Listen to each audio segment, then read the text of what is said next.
మీరు ఇందాక మనం చూస్తే జల్సా గురించి మాట్లాడారు సార్. జల్సా పిక్చర్ హీరోనే పక్కనుంటే పలుపు మంత్రాలు ఎట్లా పాటిస్తారు సార్? మీరు మరీ చెప్తారు. అవును, ఆ మంత్రి గారికి కూడా ప్రత్యేక విమానమే కదా. ఏ రాష్ట్రంలోనే ఉందా మంత్రులకు ప్రత్యేక విమానాలు? ముఖ్యమంత్రికి ఓకే, ముఖ్యమంత్రి గారికి మాత్రం మీరు చెప్పినట్టు సార్. ఇప్పుడు మీరు అంటున్నట్టుగా ఒక ముఖ్యమంత్రికి స్పెషల్ ఫ్లైట్ ఉంటాం అనేది ఎక్కడైనా మనం చూసేటటువంటి విషయం అయితే, మరి ఇంతవరకు కూడా మరి ఎప్పుడూ లేని విడ్డూరం.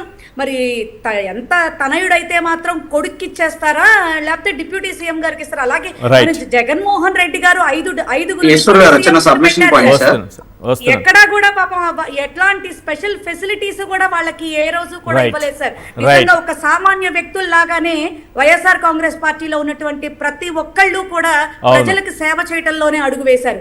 మరి ఈ రోజున మరి వీళ్ళు చేసేటటువంటి ఈ దుబారాన్ని, ఈ యొక్క విధ్వంసాన్ని, ఈ యొక్క మరి అరాచకాన్ని మరి ప్రజలందరూ కూడా గుర్తించాల్సినటువంటి సందర్భం అయితే ప్రతిరోజు కూడా ఉత్పన్నం అవుతుంది సార్. రైట్, గంగారాం గారు, మోడీ గారి గంగారాం గారికి ఇచ్చే ముందు చిన్న submission, just half minute. Sorry for the interruption Gangaram గారు. ఇప్పుడు మీరు ఏదైతే పొదుపు మంత్రం గురించి ఎంత మోడీ గారు చెప్పారనో, ఇక్కడ చంద్రబాబు నాయుడు గారు ఎంత చేశారని చెప్తున్నారు కదా.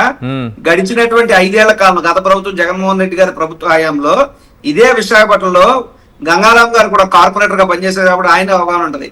విశాఖపట్నం ప్రథమ పౌరురాలైనటువంటి మేయర్ గారు ప్రతి సోమవారం కూడా పబ్లిక్ ట్రాన్స్పోర్ట్ యూజ్ చేసుకునే జీవీఎంసీకి వెళ్ళేవారు. కానీ మాకు తెలియదు సార్, ఇంత ప్రచారం చేసుకోవాలని మాకు తెలియదు. ఏ రోజు ఎకో వైజాగ్ అని ఒక ప్రోగ్రామ్ పెట్టి ఈ కార్పొరేటర్లు అందరూ కూడా పర్యావరణ పరిరక్షణ కోసం అని చెప్పి బ్యాడ్జీలు పెట్టుకుని అనేక పర్యావరణ పరిరక్షణ గానీ, పొదుపు మంత్రంగా గానీ అనేక కార్యక్రమాలు గతంలో జరిగినాయి. ఇప్పుడు కొత్తగా ఇన్వైట్ చేసినటువంటిది కాదు.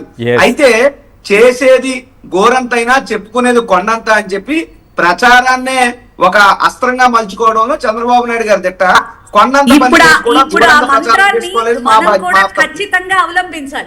రైట్, గంగారాం గారు మీరేం చెప్తారు? మోడీ గారి పొదుపు మంత్ర దాన్ని చంద్రబాబు నాయుడు గారు ఫాలో అవుతున్న విధానం.